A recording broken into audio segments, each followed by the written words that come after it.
All right, welcome to the Straight Red Card. This is segment 2. I don't even know why I bother saying that because I don't know what order these segments are coming out. But make sure you like, subscribe, share it with your grandma. And then there is the Patreon thing that we now, if you go to Patreon and you search for the Straight Red Card, you'll be able to find us. And then hit the bell. I'm told you need to hit the bell because if you don't hit the bell, the fight doesn't start. Get those notifications. Yep. Yeah. The fight doesn't start unless you hit the bell. All right. And that means, if you hit the bell, the show will come up when it comes out. And then you don't have to worry about what time in the morning this show comes out. And granted, we have some weird hours. So this whole segment really is about Gregg's recent interview and plus the interview that Yank Report and Sam did with Meg Swanick and how they kind of mesh together because they do mesh together. If you watch Gregg's interview with Bobby Warshaw, one of the things that he talked about was when they got into camp, Brett, it said it took us too long to get focus to prepare for El Salvador and that he didn't like the mindset of the players before camp. Not only the players, his own staff, apparently. But isn't that his job? That's his job, right? To get the mindset right. So that was kind of an interesting admission on his part and an honest one. And to his point, it was like everybody flew in. They had, 2 practices, and then it was game day. Yeah. And so the too long to get serious and everything like that probably was the first day. Everybody, it's maybe this is with this being the first overall camp for qualifiers and stuff like that. Everybody came in, they probably were just, laughing and joking, asking, questions and just chilling. And then second practice was probably a little more serious. And Berhalter was probably thinking, now we need to be serious for both these guys. So maybe this next camp, he's going to have a little more control on that. But yes, absolutely, that falls on him. And I think he mentioned several times in different ways, he intimated that he's learning and that the staff is learning and the players are learning. It's a learning experience. And overall, I would say, yes, that's a very good, and I think Bobby Warshaw did a really good job, although it was sort of a very wonky interview with a lot of detail, which we love. But I think Gregg, or maybe it was Bobby, pointed out that the game's not all done on the board. You don't just draw up shit and then that shit happens. Yeah. Or somebody mentioned that that's not how soccer works. It was vice versa. So I think Bobby had a comment is at what point do you think possibly that you're going to get to a point where you'll call a play and then you do it? I'm guessing sort of like how they do it in basketball is what I think he was kind of alluding to. Insert play here, call it out or whatever, and then we do it. Right. You run the play.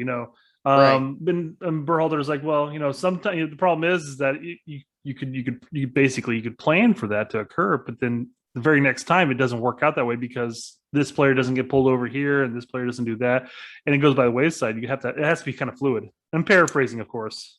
Yeah.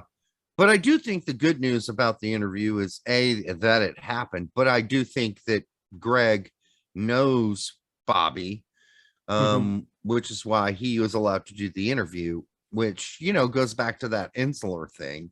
He knew Bobby was going to steer away from digging too deep, into the whole McKenny incident or building team culture. He's like, I don't want to get up in your grill in this. So, there's some limitations. I guess let's talk about the Weston comments on that.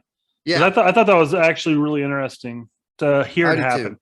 Because it was like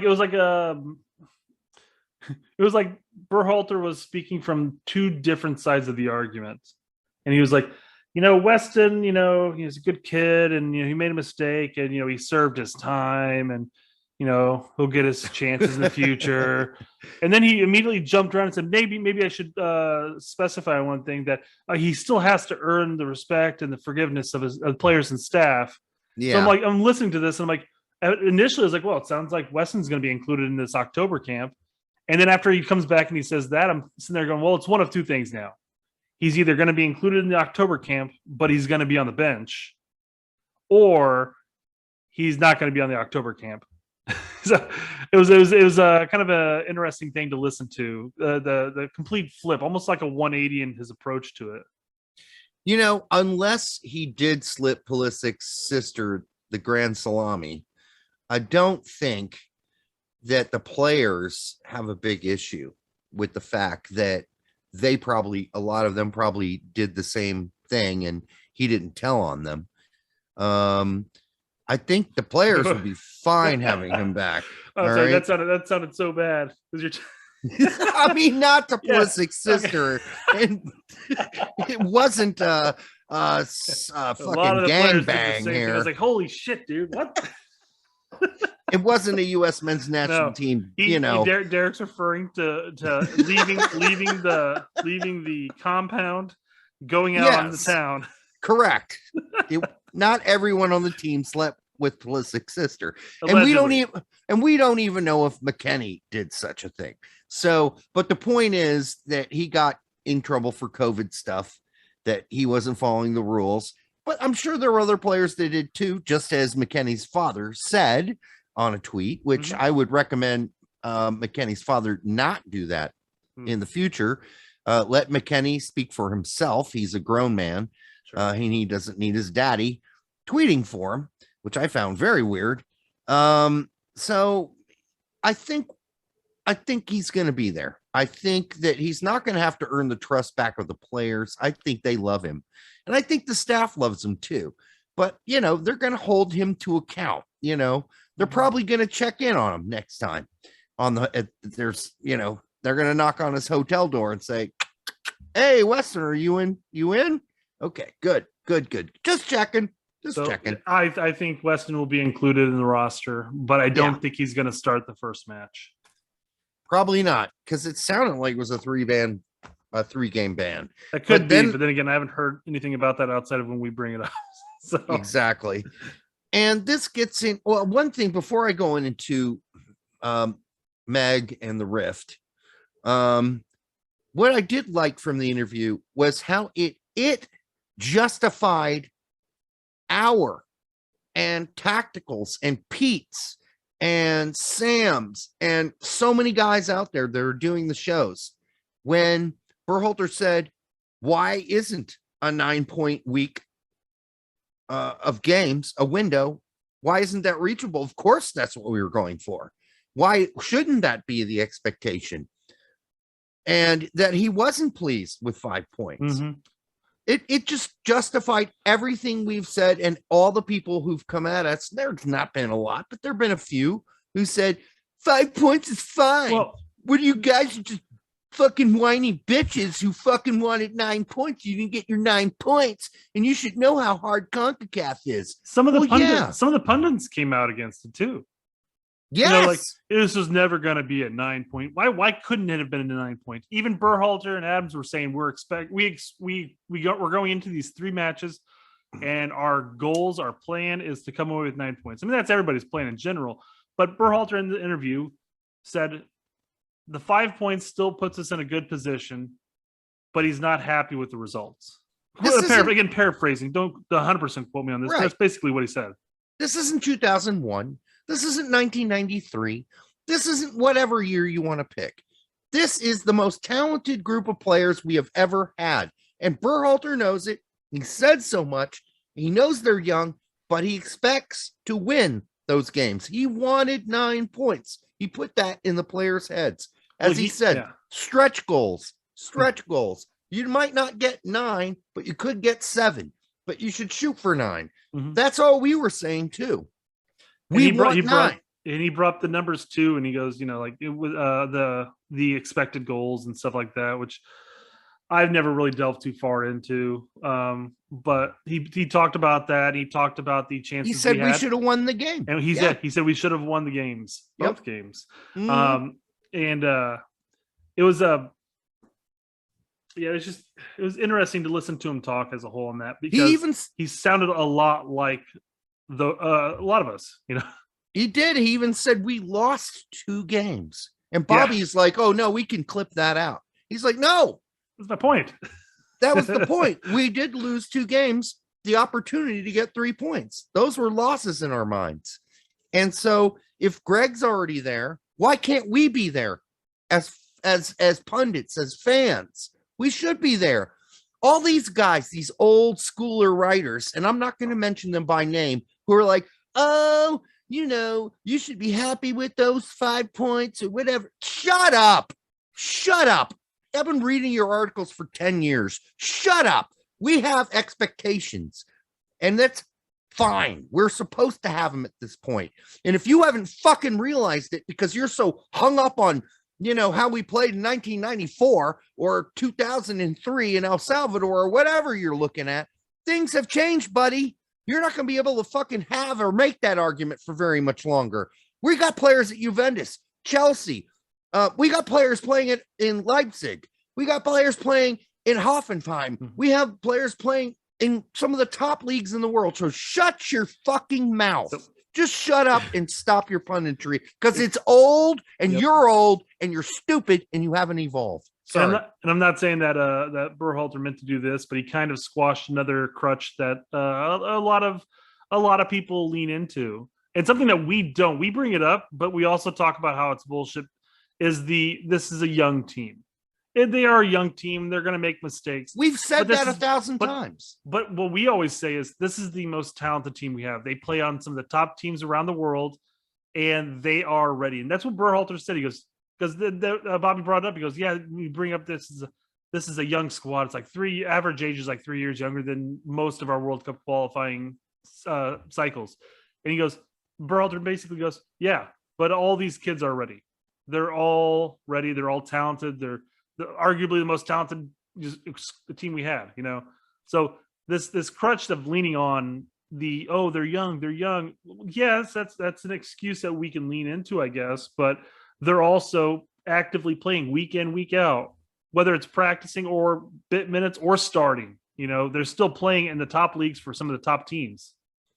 Yeah, but and again, if Gregg can have those kind of expectations, we should be able to have them as well as supporters and fans of the team. Mm-hmm. All right. So we should have more.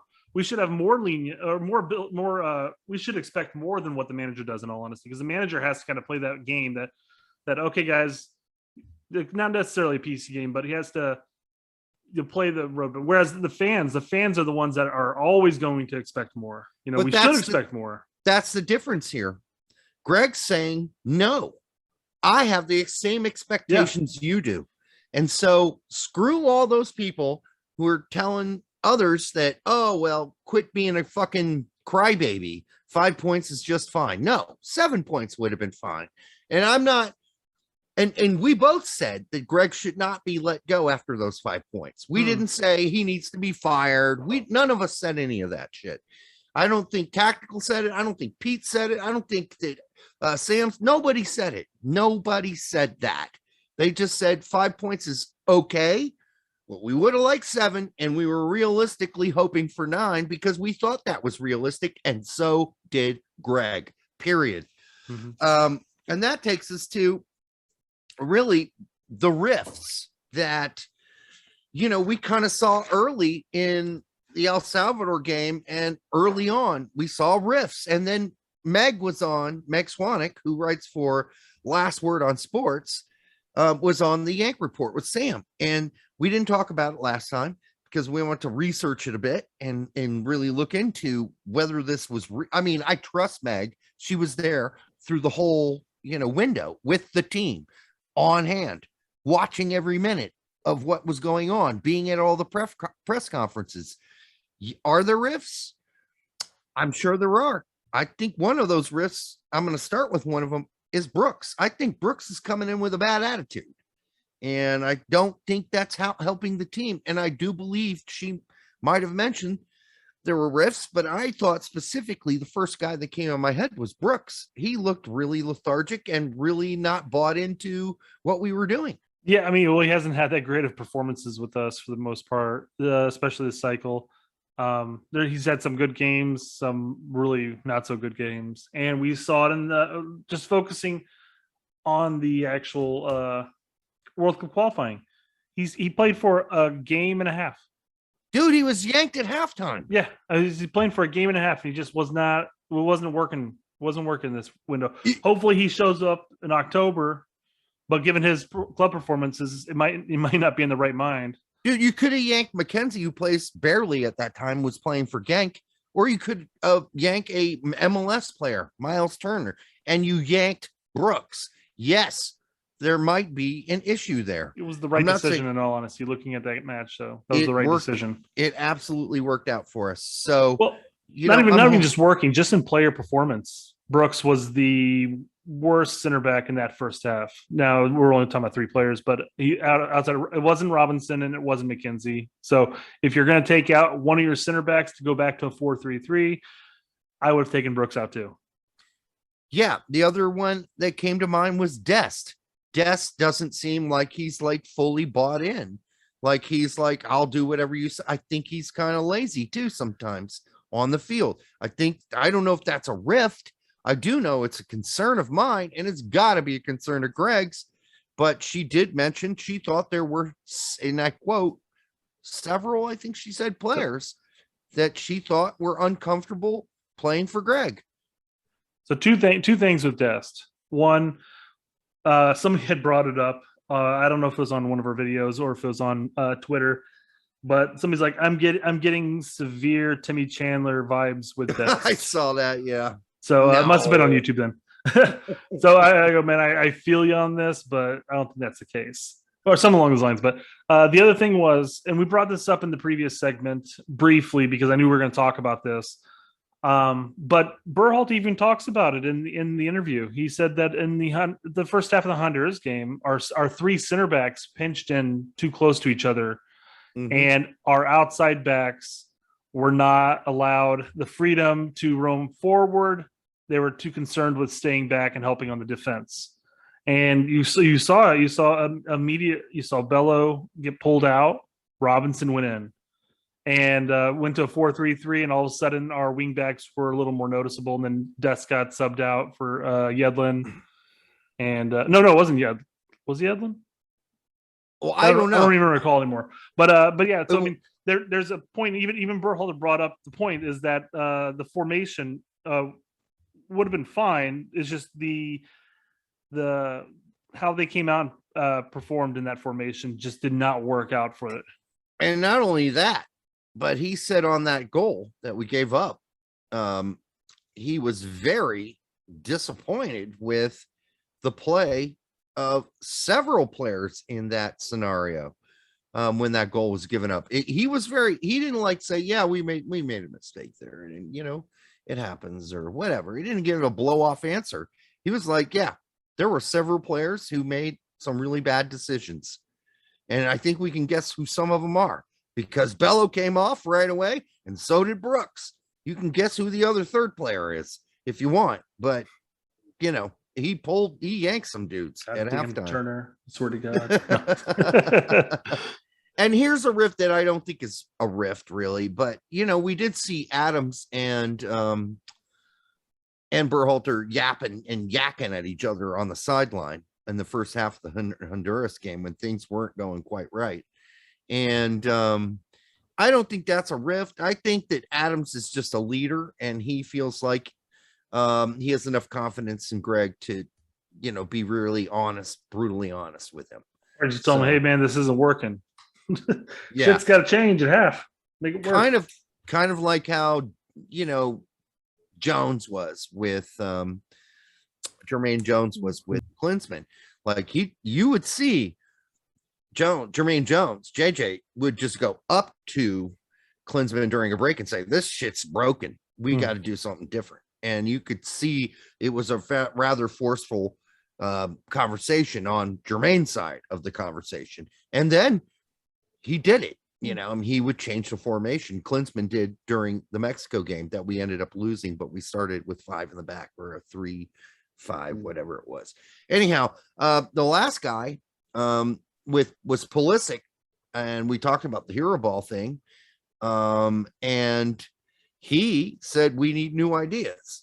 I don't know if that's a rift, and it doesn't really matter because even if it is a rift, he's still playing for us. So yeah. So this is the big topic with Meg's interview that I wanted to bring up. yeah, Because she had a couple of comments that really probably put a light on the whole hero ball topic that we brought up. So just for everybody's information, when we talk about hero ball, we're talking about this isn't just purely to Pulisic. We have a number of players who try to do too much with the ball and end up either getting dispossessed or make a bad pass. right. But basically, Pulisic would receive a ball, he would turn if he's not fouled, and then try to dribble 3 or 4 players rather than keeping it simple. Beat a player or two and then make the simple pass and then run on to goal and hopefully that other player plays it back to him, type of thing. Mm-hmm. So we talked about that. We talked about how I think a lot of the fouls that Pulisic suffers and a lot of the dispossession that occurs with him in these past 3 games or 2 games wouldn't have necessarily occurred if he just kept it simple and not necessarily trusted his teammates. I'm sure he trusts them, but he has this mentality, and maybe it's just the failure from the previous cycle, just weighing him down. I don't know, but she mentioned that. Yeah, she mentioned that it was heavy for him. Yeah, and maybe he just feels like he has to be the one who leads the team to success, and I think he's going about it the wrong way. Quite frankly, in some aspects, there are times where hero ball is perfectly fine. And then she also mentioned how he was always like way out.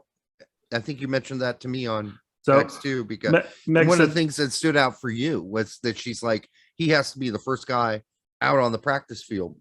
Her exact quote is like, he's the first one out on the pitch by a mile. Yes. So he's out there, he's examining the field, he's paying attention to the atmosphere, and he's soaking it all in, getting psyched and ready, it seems like. Yeah. And then his demeanor during the press conferences, you can just see the first 2 matches, it's just like getting the draws, when he probably felt they should have won those games. It was just, and it was weighing him down. And everybody mentions like, oh, Pulisic is just not good at doing interviews. But I mean, you could look at, the drawn expression and it's almost like a beaten mentality in that sense. Yeah. I think he's putting too much pressure on himself. I think, again, it's because the media puts so much attention on him and not enough on like Adams and McKennie. Sure. And I think he's like the shining, glowing light. Like Reina should get more attention, but he doesn't get as much. No one gets as much attention as Pulisic because everybody in the fan base already knows who he is. People are just getting acquainted with Reina and McKennie and Adams. But I think he needs to realize this doesn't all have to fall on his shoulders at this point, especially if all those guys are there, and who knows if they'll be there in the next fucking window based on all the injuries. But he needs to realize he's not the only guy on this team, because even if some of them are missing, you still have Weah, you still have Aronson, you still have guys that can fill in on the wing. And he needs to drop the hero ball. We've already had that discussion here. And just realize there's a team out there. Now, it seems to me that Bobby questioned Gregg about, where Pulisic is stationed. Is he stationed too much in the middle? Is he too far out left? And that's a good question. It is a good question. I think Bobby was sort of intimating he should be further out wide, like he is with Chelsea. Sure. And then before we jump into that, I had one last thing to say about the hero ball aspect. Yeah. And we brought this up in the previous segment, where Pulisic found success last cycle, where he had like 7 goals and 6 assists. He was instrumental in almost every single goal last cycle. Right. How was he that instrumental at a less experienced age and whatever? He wasn't the focal point, quite frankly. He would create some opportunities, make the pass, and then he would have that late run into the box, and he would get the ball and score or whatever, or lay a nice little cross, to somebody else and get the assist.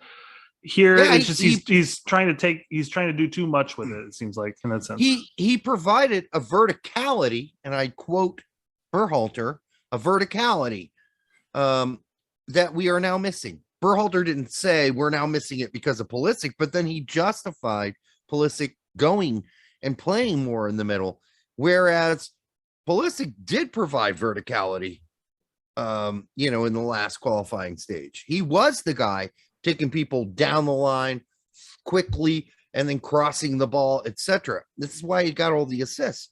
So I don't know. It's one of those disconnects for me where I'm like wondering if Gregg's listening to Gregg. Yeah. Because well, I mean, to Bobby's point, being out wide, Pulisic has that ability to receive the ball out wide and make another nice little pass back into center and then run down the pitch. Because where his strengths fall right now is his ridiculous pace, along with his ball control, but his ridiculous pace. And he could split the defense wide open. But this is the one thing that I noticed that Berhalter mentioned that I thought was interesting about this, is that he talks about players, and he brings Pulisic up as an example in this point. But he said players are getting into good positions, but we simply just don't get them the ball. Yeah. So there are times where Pulisic will make the run or he'll be in a nice position, and we just don't make the pass. You know why? It's because we play with players who aren't quick at thinking or simply just pass the ball backwards. Yeah, they're not. Yeah, they're not creative. So we don't have that creative midfield mentality right now. There's not a lot of creativity coming out of the midfield right now. But I will say this, and listening to prior, not this interview, but other interviews with Gregg, where he laments Areola and Morris not providing that verticality. That's quite annoying.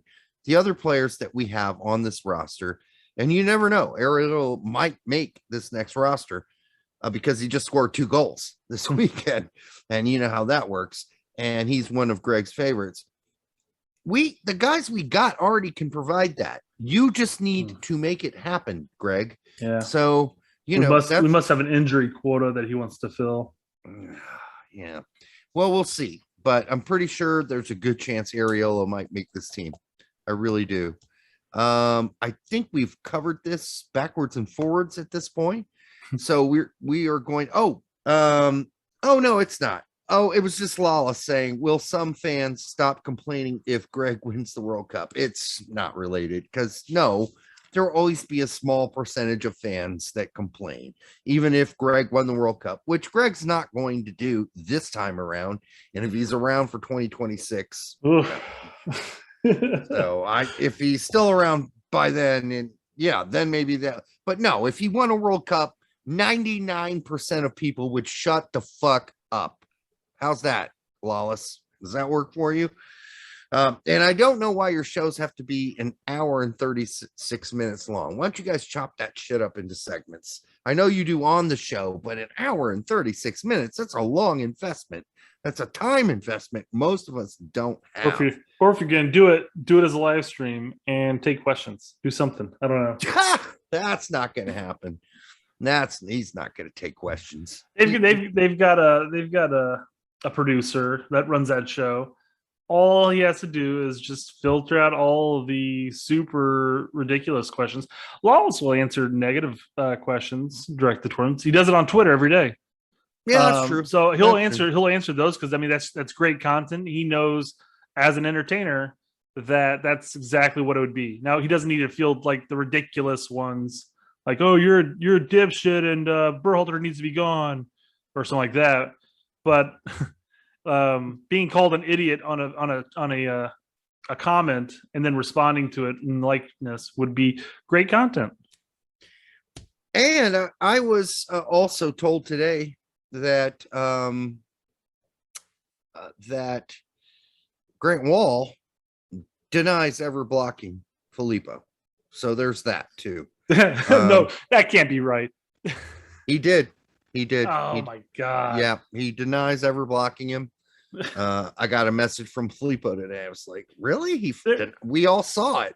Yeah, there were at least 3 or 4 active people on Filippo's thread that all posted being blocked. And then all of a sudden, I'm not going to say it was Winaldo's take on it, but all of a sudden, and no, he basically said, yes, it was totally. Why? Yeah. So I would wager that Eric reached out to Grant and said, hey, You know, if you're trying to build an audience, banning people or blocking people is just not the way to do it. There's no reason to do this. Why don't you just unblock the people? Mute them. You don't need to listen to these people. You know, I know. Just mute them. There's a big difference. There's a big difference between muting and blocking in the sense that people know when you get blocked. When you're muted, you'll never know, because basically, in Wall's situation, if he mutes Filippo, he just would never see a comment by Filippo. As simple as that. Yeah, it's that easy. The other kind of cool news in that relating to that is when Pete and Filippo were talking about Filippo being blocked by Grant, was that Pete's like, yeah, I think I did a little too much of that before, or something like that. And I'm kind of learning as I go along, and I'll probably do that a lot less now. So that's cool, Pete. I'm glad to hear that, because I mean, not that we were any risk of being blocked after the I swallow cum thing, but you know, we don't want to be blocked by you, and we want you we want you to be on the show, as I don't know if we've actually set a date, but we do want Pete on the show. And it sounds like we're going to be on Tactical's show here sometime in October, so look out for that. And I will say also, on top of that, in the same conversation, it sounds like Eric's planning on having Filippo on his show. That's cool. That would be really cool to see. So until the next show or in the next segment, make sure you like, subscribe, share it. The Patreon. Yes, you can find it. Just go to Patreon, search for the Straight Red Card. You will find us if you want to support us in that way. And hit the bell. Hit the fucking bell. Good night.